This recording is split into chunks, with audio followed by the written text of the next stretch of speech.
Hello friends, આજે આપણે બનાવીશું ગુજરાતી ટ્રેડિશનલ ખાંડવી, જેને જોતાં જ ખાવાનું મન થઈ જાય. ફરસાણના દુકાન જેવી ખાંડવી તમે મિનિટોમાં તૈયાર કરી શકો છો. આજે આપણે કુકરમાં સરળ રીતે ખાંડવી બનાવીશું. કુકરમાં ખાંડવી બનાવીએ તો થોડાક પ્રોબ્લેમ આવે, પણ આજે હું કંઈક એવી ટ્રીપ બતાવીશ જે તમને ક્યાંય જાણવા નહીં મળે, જેથી તમારી ખાંડવી પહેલી જ વારમાં કુકરમાં પણ પરફેક્ટ જ બનશે. તો ખાંડવી બનાવવા માટે આપણે સૌથી પહેલાં 1 કપ જેટલો ચણાનો ઝીણો લોટ લઈશું. અહીંયા કોઈ પણ વાટકીનું માપ સેટ કરવું, કેમ કે આપણે બધું જ માપ એ પ્રમાણે લેવાનું છે, જેથી ખાંડવી તમારી પરફેક્ટ બનશે. હવે સૌથી પહેલાં સ્વાદ પ્રમાણે મીઠું નાખી દઈએ, થોડી હળદર એડ કરીશું અને સાથે થોડી હિંગ પણ એડ કરીશું, જેથી પચવામાં હળવી બને. સાથે તીખાશ પ્રમાણે, જેવી તીખાશ જોઈએ એ પ્રમાણે તીખા મરચાં લેવા, કેમ કે આપણે લાલ મરચાંનો યુઝ નથી કરવાનો. હવે જે કપથી આપણે ચણાનો લોટ લીધો ને, સેમ એ જ કપથી આપણે 3 કપ જેટલી છાશ લેવાની છે. તો 1 કપ બેટર સામે 3 કપ છાશ એટલે કે પરફેક્ટ માપ છે. આ રીતે બનાવશો એટલે ખાંડવી પરફેક્ટ ઉતરશે. તો આપણે પહેલાં 1 કપ નાખી અને મિક્સ કરીશું, જેથી કરી ચણાના લોટમાં આપણે લમ્સ એટલે કે ગઠ્ઠા ના બને. તો અત્યારે 1 જ કપ છાશ નાખી છે, પણ જો તમે દહીં લેતા હોય ને તો 1 કપ દહીં અને 2 કપ પાણી, એટલે ટૂંકમાં કહું ને તો જેટલો લોટ હોય તેનાથી 3 ગણું લિક્વિડ હોવું જોઈએ. હવે તમે જુઓ બેટર મિક્સ થઈ ગયું છે, જેમાં કોઈ પણ લમ્સ નથી રહ્યા. તો હવે આપણે બાકીની 2 કપ છાશ નાખીશું, એટલે ટોટલ 3 કપ છાશ લીધી છે. અહીંયા આપણે થોડી ખટાશ પડતી એટલે કે મીડિયમ ખાટી છાશ હોય તેવી લેવી, જેથી કરી ખાંડવીનો ટેસ્ટ એકદમ સરસ આવે. તો આ બધું જ બરાબર મિક્સ થઈ ગયું છે, આપણું બેટર રેડી છે. હવે આપણે કુકરમાં પાણી ગરમ કરવા મૂક્યું છે, તેની અંદર કોઈ પણ રિંગ અથવા તો સ્ટેન્ડ રાખી દેવું અને આપણે જે બેટર તૈયાર કર્યું છે તેને પણ આની અંદર રાખી દઈશું. બેટર એવા જ વાસણમાં બનાવવું જે કુકરમાં ફિટ બેસતું હોય, જેથી આપણા વાસણ બહુ ખરાબ ના થાય. અને એકવાર આપણે આને આ રીતે ચલાવી લઈશું. આ ખાંડવી છે ને 3 વ્યક્તિને થાય તેટલી છે, એટલે આ ટોટલ આને 20 મિનિટ જેટલો સમય લાગશે. જો વધારે ખાંડવી બનાવતા હોય ને તો એ પ્રમાણે સમય લાગી શકે, પણ એટલા માપમાં હું 20 મિનિટ જેટલું ટાઈમ સેટ કરી રહી છું. તો ઘણાના કુકરમાં વધારે સીટી થાય અને ઘણાના કુકરમાં ઓછી થાય, પણ આપણે ટાઈમિંગ પ્રમાણે ચાલીએ ને તો બધાને બનાવવામાં સરળતા રહે. એટલે 20 મિનિટ થાય ત્યારબાદ આપણે આને ઠંડુ નથી થવા દેવાનું. કુકરનું પ્રેશર આપણે હાથે જ કાઢી લેવાનું, કેમ કે ખાંડવી હંમેશા ગરમ ગરમ હોય ને તો જ સરખી સ્પ્રેડ થાય. તો આપણે પહેલાં આને બહાર કાઢી લઈએ અને વિસ્કર અથવા તો ચમચાની મદદથી આને ફેટી લઈશું, જેથી આમાં કોઈ પણ લમ્સ ના રહે ત્યાં સુધી ફેટવાનું છે.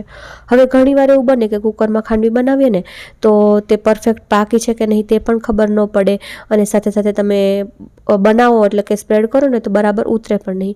તો બેટર પરફેક્ટ છે કે નહીં કેમ ચેક કરવું? તો તમે જુઓ કે આ રીતે વિસ્કર છે ને તેમાં બેટર એકદમ ચોંટી ગયું છે, ચીપકી ગયું છે, અને આ રીતે માંડ નીચે પડે છે. એનો મતલબ કે આ બેટર પરફેક્ટ છે. હવે ચેક કરવાની જરૂર નથી, આની ખાંડવી એકદમ પરફેક્ટ જ ઉતરશે. ચમચો હોય ને તો ચમચામાં પણ એકદમ ચોટ્યું રહેશે, પણ જો આ રીતે ના ચીપકે ને તો એટલે કે તમારે 5 મિનિટ વધારે પકવવું. પણ આ રીતનું બેટર થાય ને ત્યારબાદ જ તમારે આ રીતે ફેલાવવું. તો આપણે થાળમાં કોઈ પણ જાતનું તેલ કે લગાવ્યા વગર આને ફટાફટ આ રીતે ફેલાવીશું.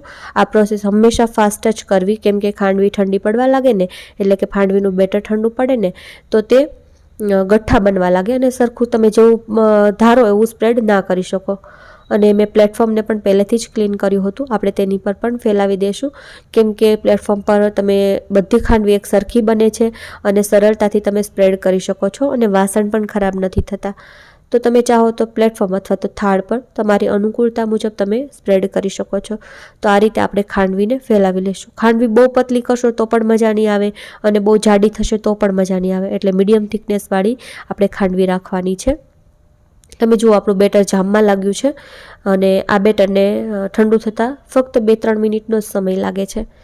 તો આ રીતે મેં ખાંડવીને ફેલાવી દીધી છે અને અહીંયા મારે એટલી ખાંડવી બની છે અને 2 થાળ પણ અહીંયા રેડી થયા છે. તો 2 મિનિટ હું આને આ જ રીતે રહેવા દઈશ અને આપણે હાથોથી અડીએ ને તો એકદમ ડ્રાય લાગે આ રીતનું, એટલે માનું કે એકદમ પરફેક્ટ થયું છે. હવે આપણે આની ઉપર થોડું લાલ મરચું સ્પ્રિંકલ કરીશું. તમે આ ટેકનિકથી બનાવશો ને આ બધી જ વાતોનું ધ્યાન રાખશો ને વિડીયોને સ્કીપ કર્યા વિના જોશો ને એટલે કુકરમાં પણ ખાંડવી બનાવવી એકદમ ઇઝી થઈ જશે. ઉપર કોથમીર મેં છાંટી છે, તમે ચાહો ને તો નાળિયેરને છીણીને પણ નાખી શકો. હવે આપણે જેટલી ખાંડવીના રોલ હોય ને એ પ્રમાણેનું કટિંગ આ રીતે કરી લેવાનું.